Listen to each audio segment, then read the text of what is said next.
ನಾರದ ಪುರಾಣ ಹರಿಪಂಚಕ ವ್ರತದ ವಿಧಿ ಮತ್ತು ಮಹಾತ್ಮೆ.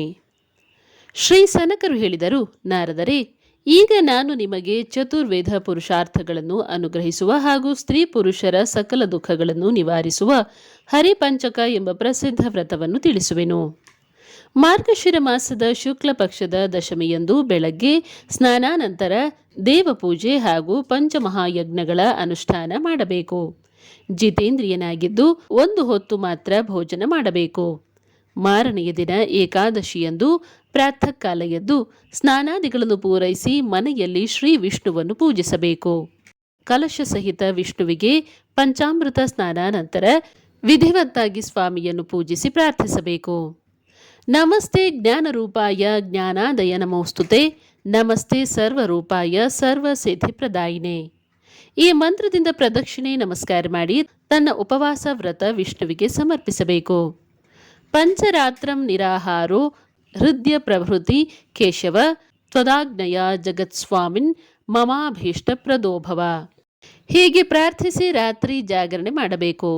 4 ದಿನ ಉಪವಾಸ ನಂತರ ಹುಣ್ಣಿಮೆಯಂದು ಇಂದ್ರಿಯಗಳನ್ನು ನಿಗ್ರಹಿಸಿ ಉಪವಾಸ ಇದ್ದು ಶ್ರೀಹರಿಯನ್ನು ಹೀಗೆಯೇ ಪೂಜಿಸಬೇಕು.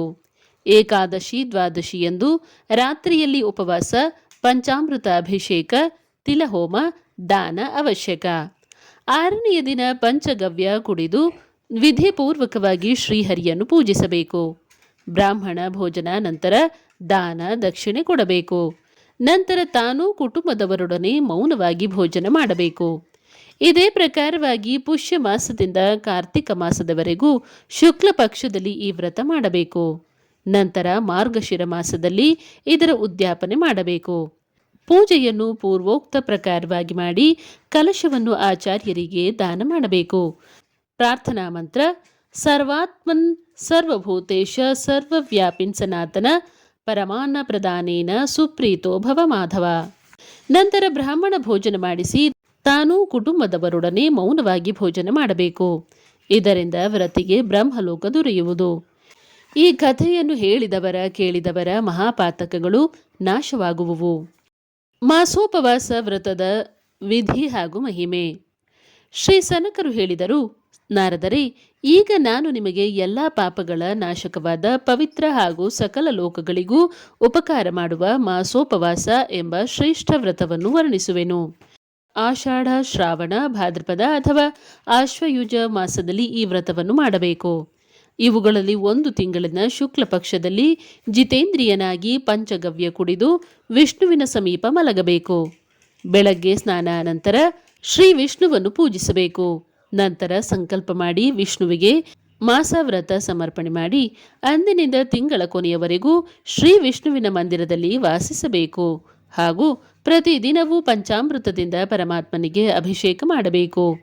ಆ ತಿಂಗಳ ಪೂರ್ತಿ ಮಂದಿರದಲ್ಲಿ ದೀಪ ಬೆಳಗಿಸಬೇಕು. ಹೀಗೆ ಮಾಸೋಪವಾಸ ಪೂರ್ಣವಾದ ನಂತರ ಯಥಾಶಕ್ತಿ ಬ್ರಾಹ್ಮಣರಿಗೆ ಭೋಜನ ಮಾಡಿಸಿ ದಾನ ದಕ್ಷಿಣೆ ಕೊಡಬೇಕು. ವ್ರತಿಯು ಪ್ರತಿ ವರ್ಷ 1 ಮಾಸೋಪವಾಸ ವ್ರತ ಮಾಡುತ್ತಾ 13 ವರ್ಷ ವ್ರತ ಮಾಡಬೇಕು. ನಂತರ ಬ್ರಾಹ್ಮಣರಿಗೆ ಗೋದಾನ ದಕ್ಷಿಣೆ ಕೊಡಬೇಕು. ಹೀಗೆ ಮಾಡಿದ ವ್ರತಾಚರಣೆಯಿಂದ ಪರಮಪದವನ್ನು ಪಡೆಯುವನು. ಈ ಕಥೆಯನ್ನು ಓದುವವರಿಗೆ ಹಾಗೂ ಕೇಳುವವರಿಗೆ ಮೋಕ್ಷ ಪ್ರಾಪ್ತಿಯಾಗುತ್ತದೆ. ಏಕಾದಶಿ ವ್ರತದ ವಿಧಿ ಮತ್ತು ಮಹಿಮೆ. ಭದ್ರಶೀಲನ ಕಥೆ. ಶ್ರೀ ಸನಕರು ಮನೋವಾಂಛಿತ ಫಲಗಳನ್ನು ಕೊಡುವ ವಿಷ್ಣುವಿಗೆ ಬಹುಪ್ರಿಯವಾದ ಸಕಲ ಪಾಪನಾಶಕವಾದ ಏಕಾದಶಿ ವ್ರತದ ಮಹಿಮೆಯನ್ನು ನಾರದರಿಗೆ ಹೇಳಿದರು. ಈ ವ್ರತವನ್ನು ಶ್ರದ್ಧಾಭಕ್ತಿಯಿಂದ ಆಚರಿಸಿದವರಿಗೆ ಮೋಕ್ಷ ಪ್ರಾಪ್ತಿಯಾಗುತ್ತದೆ. ದಶಮಿಯಂದು ಬೆಳಗ್ಗೆ ಸ್ನಾನಾನಂತರ ವಿಧಿವತ್ತಾಗಿ ವಿಷ್ಣುವನ್ನು ಪೂಜಿಸಬೇಕು.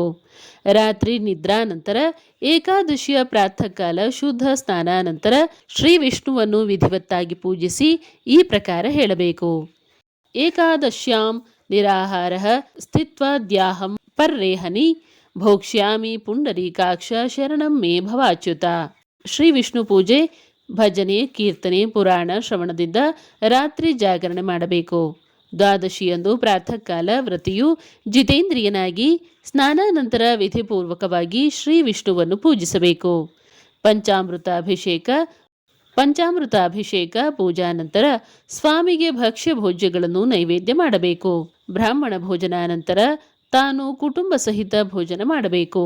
ಹೀಗೆ ಮಾಡಿದ ವ್ರತದಿಂದ ಮೋಕ್ಷ ಪ್ರಾಪ್ತಿಯಾಗುವುದು. ಇದರ ಬಗ್ಗೆ ಒಂದು ಕಥೆ ಇದೆ. ಪೂರ್ವಕಾಲದಲ್ಲಿ ನರ್ಮದಾ ನದಿಯ ದಡದಲ್ಲಿ ಗಾಲವ ಎಂಬ ಒಬ್ಬ ಸತ್ಯಪರಾಯಣನಾದ ಮುನಿ ಇದ್ದ. ಅವನು ಮನೋನಿಗ್ರಹಿಯೂ ಹಾಗೂ ಜಿತೇಂದ್ರಿಯನೂ ಆಗಿದ್ದ. ಅವನ ಪುತ್ರನ ಹೆಸರು ಭದ್ರಶೀಲ. ಪೂರ್ವಜನ್ಮದ ವೃತ್ತಾಂತವೆಲ್ಲವೂ ಸ್ಮರಣೆಯಲ್ಲಿತ್ತು. ಅವನು ಯಾವಾಗಲೂ ಶ್ರೀಹರಿಚಿಂತನೆಯಲ್ಲಿಯೇ ಇರುತ್ತಿದ್ದ.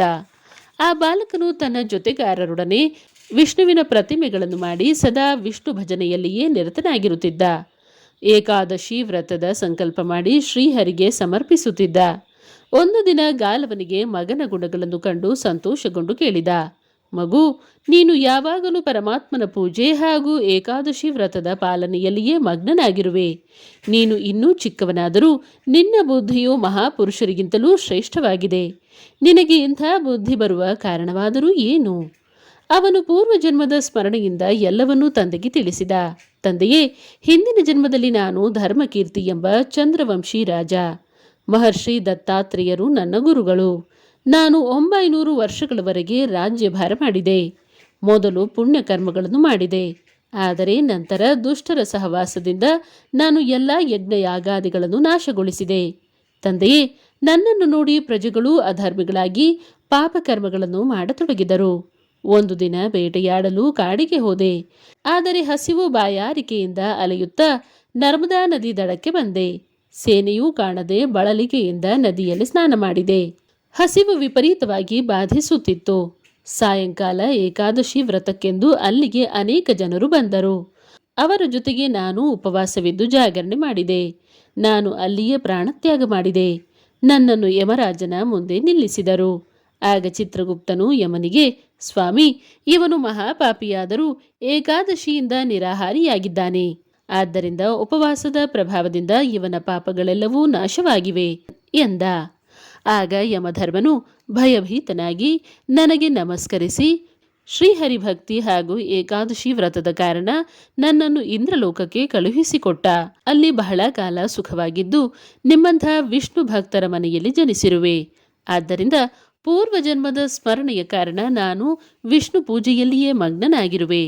ಹಿಂದೆ ವಿವಶನಾಗಿ ಮಾಡಿದ ವ್ರತದ ಕಾರಣ ಅಷ್ಟು ಪುಣ್ಯಫಲ ದೊರೆಯಿತು. ಮಗನ ಮಾತನ್ನು ಕೇಳಿದ ಮುನಿಯು ಸಂತೋಷಗೊಂಡು ಮಗನಿಗೆ ವಿಧಿಪೂರ್ವಕವಾಗಿ ಏಕಾದಶಿ ವ್ರತದ ಪೂಜಾ ವಿಧಾನವನ್ನು ಉಪದೇಶಿಸಿದ. ಹಾಗೂ ಈ ವ್ರತಾಚರಣೆಯಿಂದ ನಿಸ್ಸಂದೇಹವಾಗಿ ಮೋಕ್ಷ ಲಭಿಸುವುದು ಎಂದ. 4 ವರ್ಣಗಳ ಹಾಗೂ ಬ್ರಾಹ್ಮಣನ ಪರಿಚಯ. ಬೇರೆ ಬೇರೆ ವರ್ಣಗಳ ವಿಶೇಷ ಮತ್ತು ಸಾಮಾನ್ಯ ಧರ್ಮದ ವರ್ಣನೆ. ಶ್ರೀ ಸನಕ ಮುನಿಗಳು ನಾರದರ ಕೋರಿಕೆಯಂತೆ ಚಾತುರ್ವರ್ಣಗಳ ಹಾಗೂ ಎಲ್ಲ ಆಶ್ರಮಗಳ ಆಚಾರ ಮತ್ತು ಪ್ರಾಯಶ್ಚಿತ್ತವನ್ನು ವಿವರಿಸಿದರು. ಮುನಿಶ್ರೇಷ್ಠರೇ, ಬ್ರಾಹ್ಮಣ, ಕ್ಷತ್ರಿಯ, ವೈಶ್ಯ ಮತ್ತು ಶೂದ್ರ ಇವು 4 ವರ್ಣಗಳಲ್ಲಿ ಬ್ರಾಹ್ಮಣನು ಶ್ರೇಷ್ಠನು. ಬ್ರಾಹ್ಮಣ, ಕ್ಷತ್ರಿಯ, ವೈಶ್ಯ ಈ ಮೂವರು ದ್ವಿಜರು. ಮೊದಲ ಜನ್ಮ ತಾಯಿಯಿಂದ ಹಾಗೂ 2ನೆಯ ಜನ್ಮ ಉಪನಯನ ಸಂಸ್ಕಾರದಿಂದ ಬರುತ್ತದೆ. ಈ ಎಲ್ಲ ವರ್ಣದವರು ತಮ್ಮ ತಮ್ಮ ವರ್ಣಕ್ಕೆ ತಕ್ಕಂತೆ ಕಾಯ, ವಾಚ, ಮನಸ ತಮ್ಮ ಎಲ್ಲ ಧರ್ಮಗಳನ್ನು ಪಾಲಿಸಬೇಕು. ಇಲ್ಲದಿದ್ದರೆ ಅವರು ಧರ್ಮಬಾಹಿರರಾಗುತ್ತಾರೆ. ನಾರದರೆ, ಬ್ರಾಹ್ಮಣನ ಕರ್ತವ್ಯಗಳನ್ನು ಕೇಳಿ. ಬ್ರಾಹ್ಮಣನು ಬ್ರಾಹ್ಮಣನಿಗೆ ದಾನ ಧರ್ಮ ಮಾಡಬೇಕು. ಯಜ್ಞ ಯಾಗಾದಿಗಳನ್ನು ಸ್ವತಃ ಮಾಡುವುದು, ಜೀವನೋಪಾಯಕ್ಕಾಗಿ ಬೇರೆಯವರಿಂದ ಯಜ್ಞ ಮಾಡಿಸುವುದು ಹಾಗೂ ವಿದ್ಯೆ ಕಲಿಸುವುದು, ನಿತ್ಯವೂ ಸ್ನಾನ, ಸಂಧ್ಯಾವಂದನೆ, ತರ್ಪಣ ಕೊಡುವುದು, ಸ್ವಾಧ್ಯಾಯ ಹಾಗೂ ಅಗ್ನಿ ಕಾರ್ಯ ಮಾಡಬೇಕು. ಲೋಕಹಿತ ಚಿಂತನೆ ಮಾಡಬೇಕು. ಕ್ಷತ್ರಿಯನಾದವನು ಬ್ರಾಹ್ಮಣನಿಗೆ ದಾನ ಕೊಡಬೇಕು. ವೇದಾಧ್ಯಯನ, ಯಜ್ಞಗಳಿಂದ ದೇವತಾರ್ಚನೆ, ಧರ್ಮದಿಂದ ರಾಜ್ಯಪಾಲನೆ ಮಾಡಬೇಕು. ದುಷ್ಟ ಶಿಕ್ಷಣ ಹಾಗೂ ಶಿಷ್ಟರ ರಕ್ಷಣೆಯೇ ಅವನ ಗುರಿಯಾಗಿರಬೇಕು. ನಾರದರೆ, ವೈಶ್ಯನೂ ಸಹ ವೇದಾಧ್ಯಯನಕ್ಕೆ ಅರ್ಹನು. ಜೀವನೋಪಾಯಕ್ಕಾಗಿ ಪಶುಪಾಲನೆ, ವ್ಯಾಪಾರ ಹಾಗೂ ವ್ಯವಸಾಯ ಮಾಡಬೇಕು. ಶೂದ್ರನು ಬ್ರಾಹ್ಮಣನಿಗೆ ದಾನ ಕೊಡಬೇಕು. ಬ್ರಾಹ್ಮಣ, ಕ್ಷತ್ರಿಯ ಹಾಗೂ ವೈಶ್ಯರ ಸೇವೆ ಮಾಡಬೇಕು. ಎಲ್ಲರ ಹಿತಕಾಮನೆ, ಸತ್ಯ ಹಾಗೂ ಪ್ರಿಯವಚನ, ಅಹಿಂಸೆ, ಸಹನಶೀಲತೆ, ಅಹಂಕಾರ, ತ್ಯಾಗ ಇವೆಲ್ಲವೂ ಎಲ್ಲ ವರ್ಣದವರ ಧರ್ಮಗಳು. ಬ್ರಾಹ್ಮಣ, ಕ್ಷತ್ರಿಯ ಹಾಗೂ ವೈಶ್ಯರಿಗೆ ಮಾತ್ರ ಬ್ರಹ್ಮಚರ್ಯ, ಗೃಹಸ್ಥ, ವಾನಪ್ರಸ್ಥ ಮತ್ತು ಸನ್ಯಾಸ ಈ 4 ಆಶ್ರಮಗಳು. ಈ 4 ಆಶ್ರಮಗಳಿಂದ ಶ್ರೇಷ್ಠ ಧರ್ಮಾಚರಣೆ ಮಾಡಬೇಕು. ತಮ್ಮ ತಮ್ಮ ವರ್ಣಾಶ್ರಮೋಚಿತ ಕರ್ತವ್ಯ ಪಾಲನೆಯಲ್ಲಿ ನಿರತರಾಗಿರುವವರಿಗೆ ಖಂಡಿತ ಮೋಕ್ಷ ದೊರೆಯುವುದು.